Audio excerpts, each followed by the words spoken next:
नमस्कार मित्रमैत्रिणींनो. दुसऱ्याचं नुकसान करून कधीच आपलं चांगलं होत नसतं. सगळा कर्माचा खेळ असतो. झालेल्या गोष्टींची परतफेड केल्याशिवाय देवसुद्धा स्वर्ग दाखवत नसतो. कोणाच्या सांगण्यावरून कधीच कोणाचं वाईट होऊ नका. कालांतराने ते एकत्र येतात आणि आपण आयुष्यभरासाठी वाईट होतो. अडचणी कितीही येऊ द्या, प्रारब्धाच्या पुढे कुणीही जात नाही. त्यामुळे लक्षात ठेवा, वादळात दिवा लावण्याचं स्वप्न बाळगा. नीती तुम्हाला मदत केल्याशिवाय राहत नाही.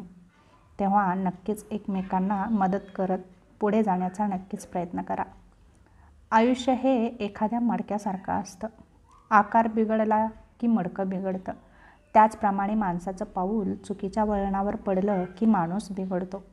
म्हणून कधीच आयुष्यात बिघडणार नाही याची काळजी घ्या. छोटंसं आयुष्य आहे ते अशा लोकांसोबत घालवा जे तुमच्या अस्तित्वाची किंमत जाणतात. पण मानवी स्वभाव असा आहे की जर विश्वास असेल तर न बोलता सर्व समजून घेता येतं आणि विश्वासच नसेल तर बोललेल्या प्रत्येक शब्दाचा विपरीत अर्थ घेतला जातो.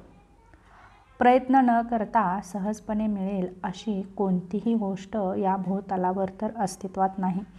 तेव्हा कोणतीही गोष्ट फुकट मिळेल अशा विचारात आणि भ्रमात मुळीच राहू नका. जाणकार आहे त्याला परखड आणि फटकळ यातला फरक समजतो. चोख कर्तव्य बजावणाऱ्या माणसांचा आनंदही स्वावलंबी असतो. स्वतःच्या तोंडून मोठेपणा सांगून माणूस कधीच मोठा होत नसतो. तो कसा आहे हे फक्त 2 जणांना माहीत असतं.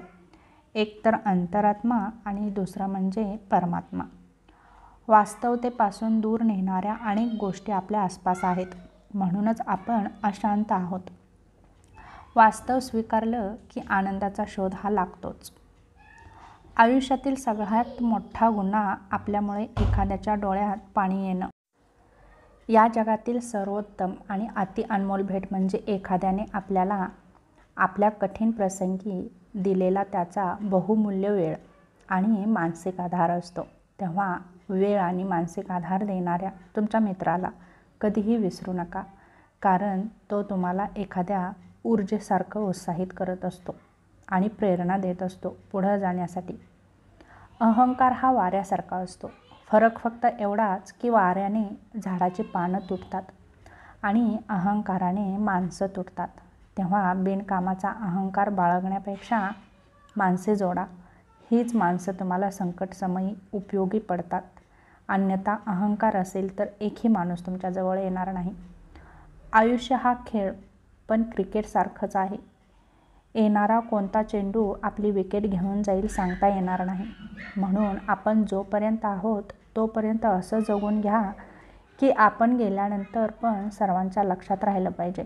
नाहीतर जगते तर प्रत्येकजणच, मात्र जग त्यांचीच नोंद ठेवतं जो वेगळं काहीतरी करून दाखवत असतो.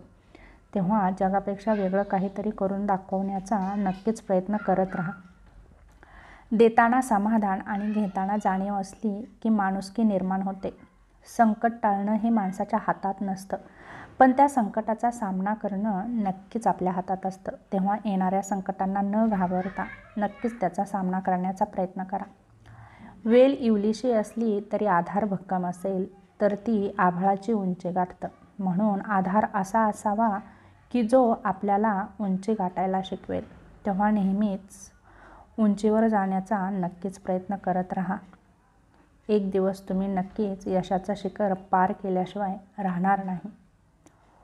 उच्च विचार आणि संस्कार ज्यांच्या अंगी असतात अशीच माणसं कोणाचा तरी आधार होतात. कारण त्यांना माहिती असतं की आधार हा माणसाला सर्वात मोठा आधार असतो आणि तो पुढे जाऊन खरंच खूप काहीतरी करत असतो. अहंकारापायी आपल्या आवडत्या व्यक्तीला सोडण्याऐवजी आवडत्या व्यक्तीसाठी आपला अहंकार सोडणं कधीही चांगलं. दुसऱ्याला नावं ठेवताना काही लोक असा आव आणतात की जसं काही हे धुतल्या तांदळासारखे स्वच्छ आहेत. माणसानं काय काय कमावलं याची यादी जरी इतरांजवळ असली तरी काय काय गमावलं याची यादी मात्र त्याच्या स्वतःजवळ नक्कीच असते. जरी ती कोणाला माहीत नसली तरी त्याच्या अंतर्मनाला मात्र गमावलेल्या गोष्टींची यादी नक्कीच माहीत असते. एक वेळ तोल सांभाळता आला नाही तरी चालेल, पण तोंड मात्र सांभाळता आलं पाहिजे. आणि महत्त्वाचं म्हणजे शब्दाची रेंज जर चांगली असेल तर माणसाचं नेटवर्क हे कधीच तुटत नाही.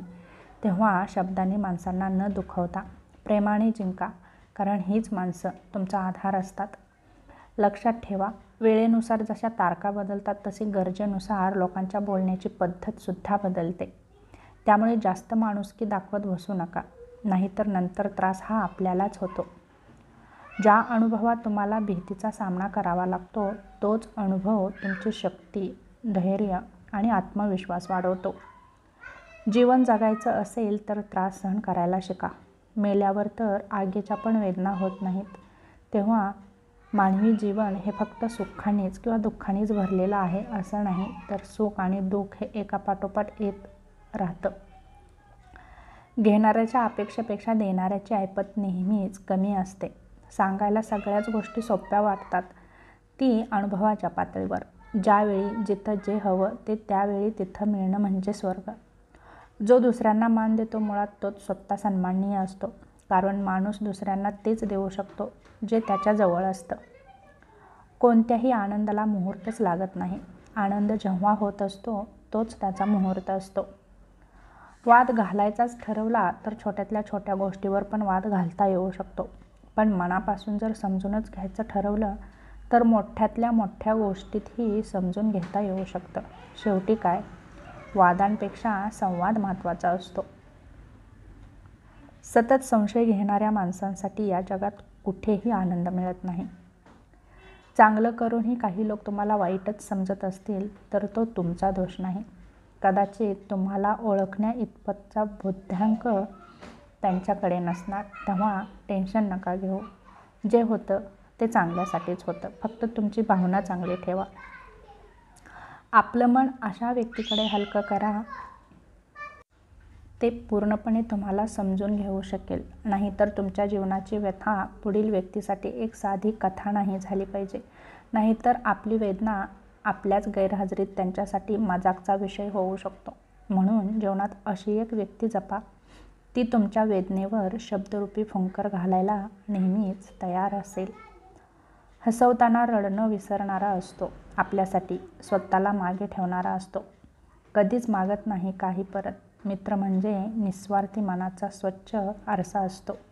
आणि जीवनात असा एखादा तरी मित्र नक्कीच जीवाभावाचा कमवा, जेणेकरून तुम्ही तुमच्या व्यथा त्याच्यापाशी मांडू शकाल. आयुष्य आहे, एकतर हसत जगावं लागतं, एकतर रडत जगावं लागतं. जगणं तर आहेच, मग हसून का नाही जगायचं. आयुष्यात काही समस्या अशा असतात की त्या सुटत नाहीत, त्या तशाच सोडून द्याव्या लागतात. तरच प्रत्येक दुःखात सुख शोधता येत नाही. तर थोड्या थोड्या गोष्टीचं टेन्शन घेत बसलं आपल्या जगण्यातलं हसणंच विसरून जातं. म्हणून येणाऱ्या प्रत्येक क्षणाचा आनंद घेत चला, कारण वेळ आजपर्यंत कोणासाठीही थांबलेली नाही. मग तुम्ही आनंदी असा किंवा दुःखी असा, वेळ वेळेचं काम करते. फक्त तुम्ही तुमचा स्वतःच्या जीवनाकडे बघण्याचा दृष्टिकोन चेंज करा आणि नेहमी हसत राहा.